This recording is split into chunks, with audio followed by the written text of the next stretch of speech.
listening to Therapy for Your Money, a podcast about all things money and finance for therapy practice owners. If you want to feel confident and in control of your financial life, then you've come to the right spot. I'm your host, Julie Harris. I'm an accountant and the owner of Green Oak Accounting. My firm specializes in working with private practices across the U.S., and my team and I have worked with hundreds of private practice owners. I'm on a mission to share all the best practices I've learned along the way because I want you to have a profitable private practice. Hello, everyone. Today we're talking about the financial hurdles a practice owner might face when transitioning from a solo practice to a group practice. My guest today is Alison Pidgeon from Practice of the Practice. Alison, welcome to the podcast. Hi, thanks so much for having me. Yeah, thanks for coming on. I would love for you to tell us just a little bit about yourself and what you do. Sure. So I have a group practice located in Lancaster County, Pennsylvania. It's about an hour and a half west of Philadelphia, called Move Forward Counseling. We specialize in women's issues, and I have 2 full-time administrative assistants, and I am losing track of how many therapists we have right now because we're adding so many so quickly.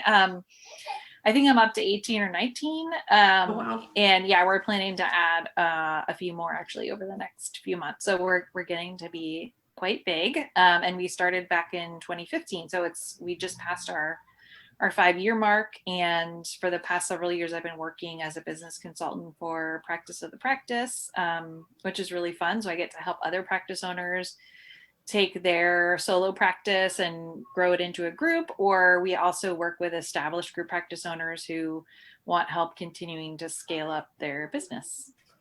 Very nice. And so our topic for today is really one of your specialties. Yes. So I would love to jump right in. So what is one of the biggest financial hurdles that a solo owner is going to face when transitioning over to a group practice? Yeah, I think some of the biggest challenges are, I recall kind of being overwhelmed by the amount of, just transactions that were going like in and out of the bank account. When it was you yourself, it was pretty simple. Like a lot of times solo owners will like keep track of stuff on a spreadsheet or whatever. And it seems like, oh, wow, I don't need QuickBooks because this is like really simple. Like it's just a few transactions a month, but then you start adding people and all of a sudden it's like money's coming in, going out, it's like, it was hard to keep track of. And then I was like, oh, I really need to make this a more formalized system, set up QuickBooks. So I think that was a daunting piece of it. And then I think the other piece that I hear from people who want to grow into a group practice is like, they just don't understand all the logistics around like how to pay people. And then that also goes into, are you having contractors? Are you having W-2 employees? How do you run payroll? What does that look like? Do you pay them when they, the same pay period they see a client? Do you wait till the money comes into the account and then you pay them? So how much do you pay them? There's all these questions around paying people. A lot of decisions across the board, right? Right. So how did you decide on all of those decisions when you were transitioning, and has that changed from how you advise the people that you coach? Yeah, I definitely, made a lot of mistakes along the way, and I like to, share the mistakes that I made with people so that they can avoid making the same mistakes.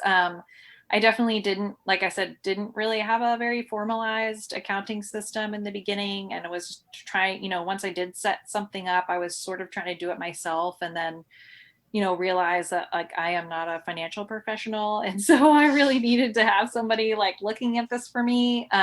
So now what I advise people to do is like right from the get-go, when you have a solo practice, if one day you want to grow it in your group, just like right off the bat, make sure all your personal and business expenses are separate. Make sure you have some sort of accounting software like QuickBooks set up that's automatically downloading transactions. Make sure you have a good accountant, tax accountant who's, helping you make sure you're, saving as much money on taxes as possible, those types of things. And I would add to that, it's so much easier to set up something like QuickBooks when you're just a solo practice, right? And that's why a lot of people put it off, because it's kind of simple, but at the same time, it's hard to get capture everything into an accounting system once the beast has grown in a way, right? Yes. And I'm a super fan of QuickBooks. I love QuickBooks. I would recommend though not QuickBooks Self-Employed. Like all the other ones are okay, but not Self-Employed because it can't upgrade. So if there's ever a plan to move into a bigger practice, like any size of group, anything other than a solo practice, I would recommend starting with QuickBooks Online. Simple Start, I think it is. Just as a little parentheses there. Okay. So what other kind of hurdles? Like, were there ever cash flow hurdles, or like did that all kind of work itself out for you? Yeah, I started out with contractors, and I had the system set up so that they didn't get paid until the money came into the practice, which is really nice because you avoid a lot of those cash flow crunches. So as long as I was controlling my expenses, the money was there to pay them. And then this past year, I switched them over to W-2 employees, which was a whole nother thing to, take 12 existing clinicians and switch them over, as opposed to starting out with W-2 employees and you might just have one or two starting out. So yeah, there was a lot of logistics around that with the money. Like I had to pay them sort of ahead at the end of 2019, and then the beginning of 2020 we started them on payroll, and so they started getting paid for the pay period in which they did the work. And so yeah, there was quite a bit of money that I had to have saved up in order to make sure that I was able to pay them during that transition period. And now that is something that I, with the help of Green Oak, because you're my accountant, that we're setting up Profit First right now to help just make sure like all that money is there when payroll comes around ahead of time, right? And we're saving money for taxes, and we're saving money for profit and all of that. So yeah, so there hasn't been cash flow crunches, fortunately, because of that, because I've gotten good advice about how to avoid that situation. Well, that's good. That's great news. Let's go back to the employee versus contractor, because that's obviously a huge decision of hiring, right? And it's something that people agonize over. So you started with contractors and then moved to employees. Like, what prompted that move to employees? Yeah, so in my area, there's generally a shortage of mental health clinicians. And so the landscape for employers is very competitive. And employers are offering these really generous benefit packages and all of this kind of stuff to attract people. And the fact that I wasn't offering any type of PTO time or health insurance was really a deal breaker for a lot of people. So in order to attract really great talent, I needed to add those benefits. And so the only way you can do that is with W-2 employees. And then also I was finding that as people were coming into the practice as a contractor, they were getting a taste of what it was like to be self-employed. And they were like, oh, I can do this. So they would stay for, a year or two, and then they'd go off and start their own practice, which was fine. But then I had a lot of turnover and it prevented me from growing. So that was the other reason I switched over to W-2, so that the employees I have now really see the practice as like a long-term place of employment for them, not just like, oh, I'll come here for a year or two and then move on. Interesting. So you almost used it as a recruitment tool to get the clinicians that you wanted to get. Yes. Okay. So I often also hear that contractors tend to want more part-time hours. And that tends to be a difficult transition. If you want to move them to full-time, it's really a hard thing to do with contractors. So practices who mature and want more full-time employees, typically full-timers want to be employees and not just be self-employed. Did you find that to be true as well? Yes, very true. And I would say too, when I switched over, I had quite a few of my part-time people decide to come on full-time. Oh, so that was a good thing. Okay. Yeah. Yeah. And I think full-time people just in general are more invested because they typically aren't working anywhere else. So your, part-time person might be, working another full-time job somewhere else. And so your practice is not their priority. And so if you really want those employees who are going to go the extra mile and really be invested in the practice, then it's good to have full-time employment for them. Yeah. And anecdotally, we find that even with the same number of sessions, practices with full-time employees versus more part-time contractors, they just tend to be more profitable. That's what we found. So if you had to go back, 5 years, would you start with employees or would you do everything the same way? That is a good question. I feel like I probably would. I don't know if I would have started out with W-2 employees, but I probably would have made the switch sooner. It seemed really daunting to set everything up for the W-2 employees, but then once I went through it, I was like, oh, this isn't so bad. It wasn't that bad, right? Yeah. And you did it at the end of a calendar year, correct? Correct. It's like on January 1, everyone became a W-2 employee. Yep. Okay, got it. So my team often gets asked, how much money should a practice have in reserves before they hire for the first time? How would you answer that question? That is a good question. I think the correct answer is you're supposed to have 3 months of expenses saved up. Well, that would be nice. I mean, that's a good thing, but I'm curious, if you have a formula, how you were thinking about it, how you recommend in your coaching, do you have a formula for that? Or because a lot of practice owners just wing it, honestly. Yeah. And I mean, rewind, 4 or 5 years ago, I don't think I was thinking about that so much. I think it was, I had something like 3 months of expenses saved up, but my expenses at the time were very low. I was only operating one little office and I had 2 people, not including myself, working out of that office. So to add somebody, especially a contractor, didn't really cost that much more money.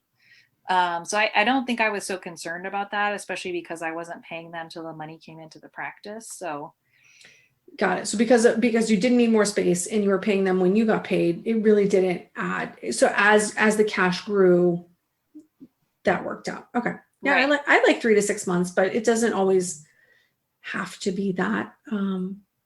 A lot of people fly by the seat of their pants. Same goes with adding locations, right? Sometimes people just add a new location. So how you've got three locations right now, right? Right. Yes. Actually, we're in the process of giving up some of our office space. Okay. Because of COVID. Because of COVID, because everyone is remote right now. Yeah. Yeah.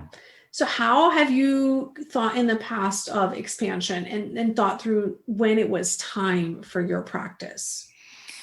Yeah. So this is another example of how I would have done it differently if I could go back and do it over again. I started out in that one little office and then we outgrew that. And then there was 2 offices open down the hall that were together in a suite. And so we moved down there and then we outgrew that. And then, fortunately another office came up in a different part of the same building. So we moved into there, but then I knew I wanted to expand in a different part of the county and or buy a building, and that process took a very long time. I ended up buying a building, but it was 9 months of looking for a building, and then it was another 5 to 6 months of renovating the building. So it was a much longer process, and then we were really, really bursting at the seams by the time we moved into the new building. So if I had to do it over again, instead of it feeling kind of piecemeal, I think I would have just saved up the money or,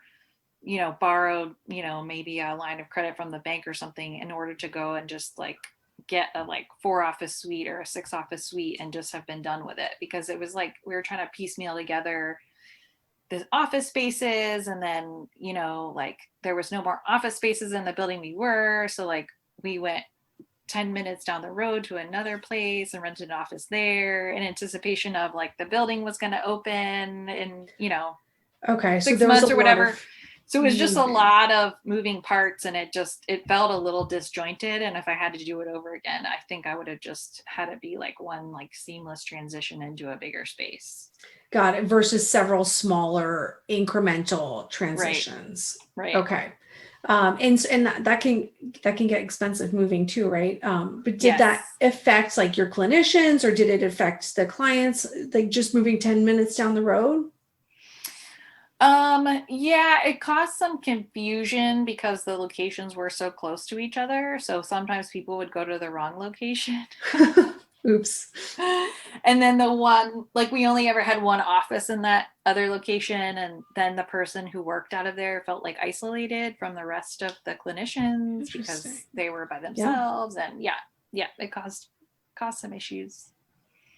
So you'd have gone bigger sooner. Is that what I'm hearing? Yes. Okay. Yes. So I could fully commit a big office suite instead of like just a little bit bigger each time. Yes. But I think like I have the kind of personality that I can tolerate that kind of risk. I realize that not a I would lot of agree. people not a lot of people can, but like I'm just the kind of person that like if I took the leap, I would just be like, we'll figure out a way to make it work. I would say one thing I love about you is that you seem to have unwavering faith. You're just so very calm about all of it. Like, oh, I'm just going to do this and it's just going to work out. Like, I just know it will. And it does. Yeah. And I think that's really like, that's a really neat way to approach life and to approach business too. Like, it's just going to somehow it's going to work. Right. So how are you thinking of office space in the times of COVID? So how are you adapting and hiring too? Those are both good questions. Yeah. So what has been, a really positive outcome of COVID has been, a widespread acceptance of insurance paying for telehealth, which has been the situation in our area. And my staff is pretty much all in agreement that they don't want to go back into the office until there's some major shift in like the prevention or the treatment of the virus. So we're all working from home, and I am giving up my rental office space. So obviously, I'm keeping the building that I Right. own, but all of the other space, I'm trying to find other tenants to take over. And then my plan is to set up like smaller, I would say like 4 to 6 office spaces in other counties around the county Okay. that I'm in now, so we would have a presence in that county. But then there's going to be a whole other like arm of the practice that's going to be 100% telehealth. So I'm actually hiring people now who, COVID or not, are going to be 100% remote workers. Okay.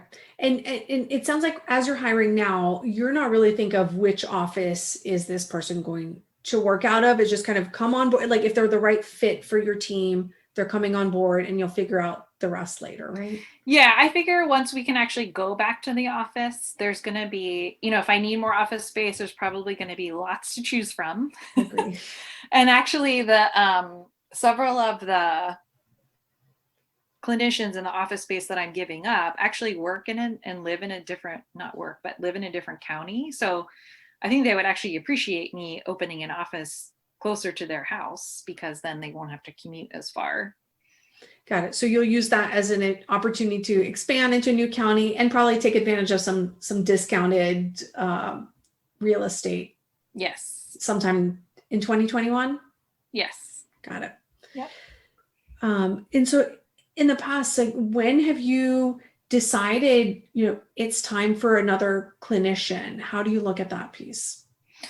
Yeah, usually what I have done is just see how quickly the last clinician I brought on is filling up, and then see how many openings. I really monitor that very closely. Every single week, the administrative assistant sends me a report like, this is how many openings we have next week, and here's who has openings. So I can really see like if we're getting really full, if we're starting to turn people away, then I can kind of plan ahead. I'm always planning like 3 to 6 months ahead in terms of hiring, because it takes that long to get people credentialed with insurance. Mm-hmm. So like right now, in October, I'm looking to hire for January. Got it. So are you making offers then, and they're just staying at their current position until they're fully credentialed? Is that how you do it? Yes. Yep. Okay. So then they'll once all the paperwork is done and then they give their notice and move over to move forward. Right. Okay. As you grew from a solo practice to a group practice, at what point did the referrals really start coming in? At what point did the referrals stop coming in for you specifically, where it was really for the practice? Yeah, so I noticed around the 2-year mark was really a tipping point for the marketing, because it seemed like that was the amount of time it took just to really get established in the community and for people to be aware of us. And then the clinicians that I'd hired at that point had enough clients kind of, go through treatment and complete treatment. And then they were starting to give word of mouth recommendations to their friends and family.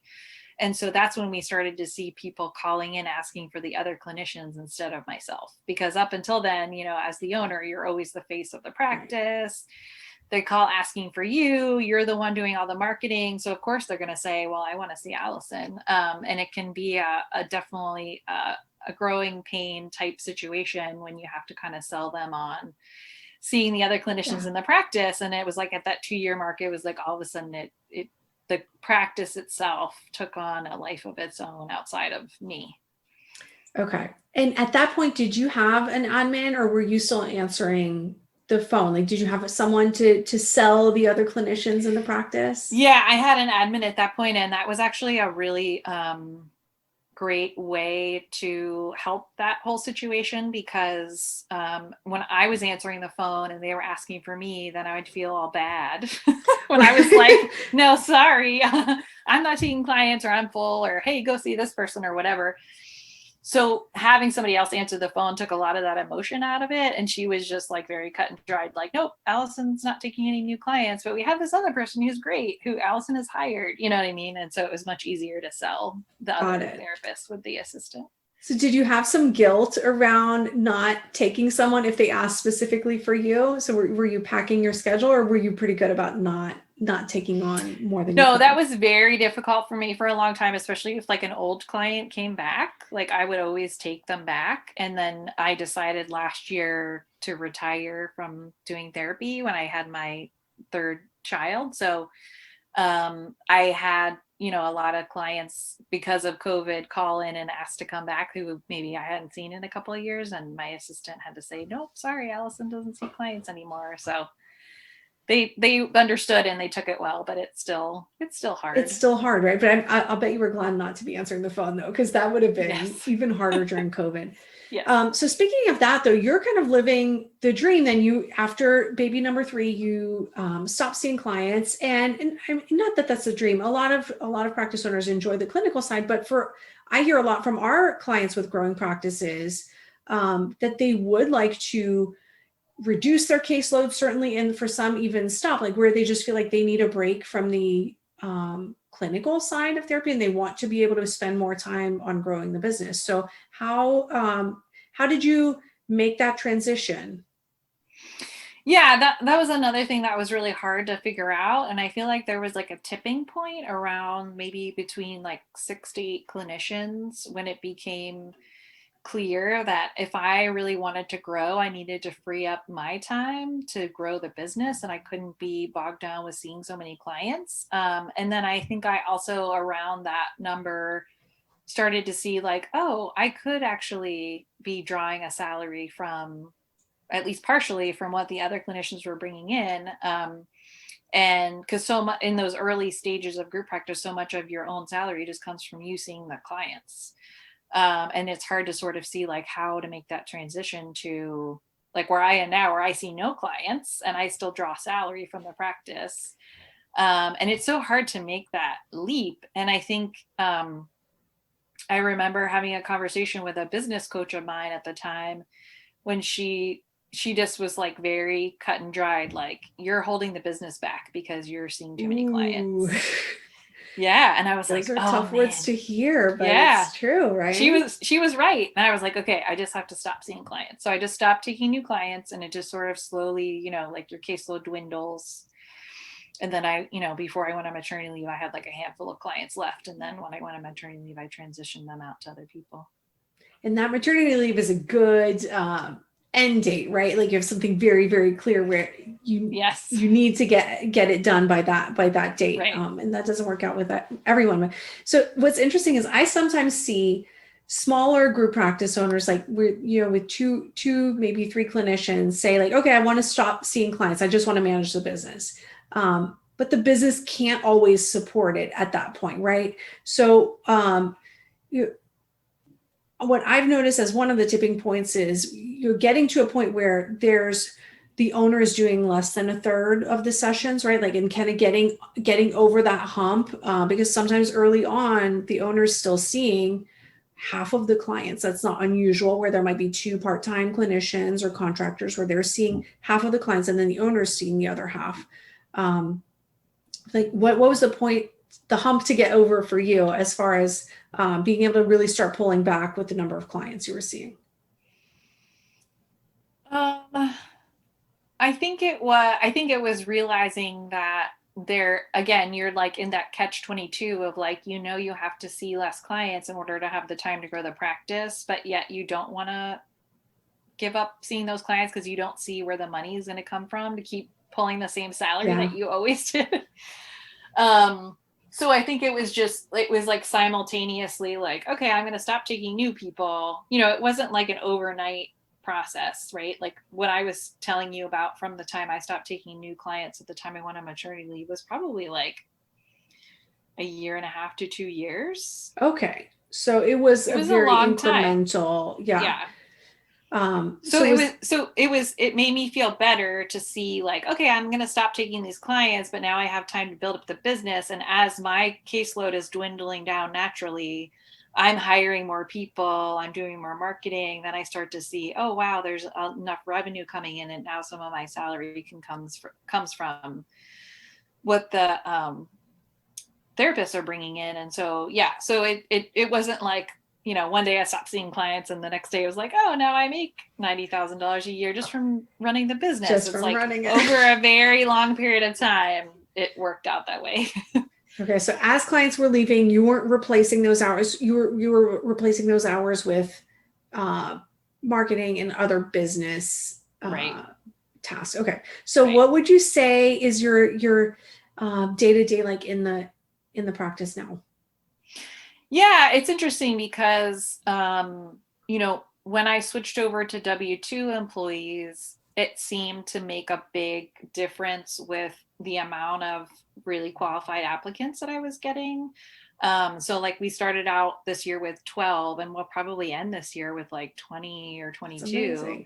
Yeah. So it's interesting how over the course of the year, obviously COVID really threw a wrench into everything and that's a whole nother story, but I noticed when we started to get around like 15 to 17 clinicians, I started realizing like, oh, now we need a different kind of structure because this is getting probably too big just for me to manage. And I don't particularly enjoy the day-to-day of like, what's happening with this insurance claim or, oh, we need to do this HR related thing or whatever. So I'm looking at hiring a COO to like take off the things off my plate that are like the day-to-day stuff.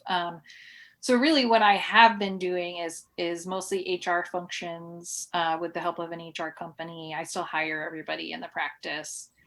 I still am pretty involved in the finances with your expert help. And then anything that's new, like a new service or expansion is something that I do. But everything else that happens in the practice really, I do a little bit of marketing, but I have other people doing that for me mostly. I love it. That sounds really great. Yeah. Okay. So one of the questions I ask all of our guests is, what's your favorite business book and why? Oh, that's such a good question. Oh, there's so many. Like business or finance? Business or finance. Let's broaden it a little bit. Okay. Has anybody said Rich Dad, Poor Dad yet? Ooh, no, not yet. No? Okay. I love that one. That's a good choice. Okay, so why? Tell us why. Yeah, I think that helped me to understand that, the people who are wealthy kind of look at money differently and make different investment choices, and realizing how important passive income is in creating wealth. And so I started really incorporating a lot of things into my business so that it could run without me. And it wasn't dependent on me day in and day out. Like if, I was on maternity leave for 3 months, it was still running. I was still drawing a salary. It was not falling apart, Yeah, it might not be perfect, but it's not falling apart. Right. Or maybe it was perfect. Maybe it was. It was pretty good. But so I was always really interested in real estate. So just kind of looking more for those opportunities of like, how do I take my money and invest that in a way that's going to create financial stability for my family and enable me to, pay for my kids' college and all that stuff that you have to think about when you have 3 kids. So yeah, I think it's just a different mindset. I think it helped to shift my mindset around money and investing. So is that the book that, or was that part of why you are a serial entrepreneur? Because you have other businesses as well. You do consulting. You have Move Forward VA. Yeah, how did that contribute? Yeah, that's definitely a big part of it. Like, what's great about like the VA company, for example, is I have a COO who runs the day-to-day of the business for me. And so even though I'm 100% owner, I probably only spend like 1 to 2 hours a week really acting as a business consultant for that business. So yeah, it's just, you want multiple streams of income. You don't want to be dependent on one stream of income, especially if you're the breadwinner of your family. And so, yeah, it's fun. It's actually fun for me to think about, like, ooh, how many streams of income can I start? Do you have any projects coming up? Any new businesses? Yeah. So the whole reason actually that I'm giving up this office space is because obviously we just need less space because of telehealth being so prevalent now. But I actually want to purchase those office buildings in each of those counties so that it's passive income for me. So it's a great situation because I know I can find a tenant because the tenant is my business. Yeah. And then, real estate is such a great investment because you're getting cash flow from it every single month. If you have it set up correctly and you bought a good investment, you should get money every single month from that property. So again, another stream of income. And then, one day when I go to sell it, it could be part of my retirement or, that kind of thing. So that's my next goal. Going to be some good real estate deals in the next 12 months. I would guess, at least that would be my guess. 12, maybe even 24 months. Okay. So as you expand your practice, you'll also be expanding your real estate portfolio. Yes. Okay. That sounds good. That's a great answer. Yeah. Well, so tell folks where they can find you. Yeah, so probably the easiest place would be on the Practice of the Practice website. So practiceofthepractice.com. On the upper right-hand side, I think there's a tab that says work with us, or I know there's a page devoted to me and how I help people as a business consultant. So you can always email me too at Alison with 1 L at practiceofthepractice.com. Perfect. And you are also launching with Practice of the Practice, Group Practice Boss, right? Yeah. So Whitney Owens and I, she's another consultant for Practice of the Practice, came up with this idea for a membership community for people who have a already established group practice, but as you know, you sort of encounter a whole new set of challenges, right? When you have a group practice, and if you want to scale it, it's not always clear what, the roadmap is to get there. And so we have a teachable platform that has all kinds of resources and webinars and trainings in it. And then we also have a Facebook community where people are interacting and supporting each other. And every month we're doing a deep dive into a different topic. So 1 month we're going to be talking about money and finances in a group practice. This month we're talking about how to design your life or how to design your business to fit your life. I don't know why I always mix that up, but just this idea that like you can really make your business whatever you want it to be to serve your life, rather than having your business feel like it's running you. Right. Rather than the business running you. Yeah. It sounds like you're talking about all different topics for various stages of group practice, right? Like managing or recruiting, hiring, marketing, all those different pieces for group practice. Yeah. Very, very good. Alison, thank you so much for joining me. I loved having you today. And we'll talk soon. Yeah, thanks so much, Julie. All right, listeners, I'm so glad that you joined us today. If you want to check out Alison's coaching group, which is Group Practice Boss, head over to therapyforyourmoney.com and we'll link to that. We'll also link to Alison's book recommendation and Move Forward VA, which is her virtual assistant company. Talk to you soon. If you're looking for accounting help, head over to therapyforyourmoney.com/accounting to find information about my accounting firm and all of our specialized services just for private practice owners. If you enjoyed today's episode, we'd love for you to give us a 5-star rating on iTunes. Just head over to iTunes, click on ratings and reviews, and give us a quick shout out. We really appreciate it. The information contained in this podcast represents the host and guest's general opinions and should not be construed as personalized accounting and tax advice. Listeners should consider all facts and circumstances before applying this information and seek appropriate advice from an accountant, financial planner, lawyer, or other professional. Any info provided does not constitute accounting, tax, or legal advice.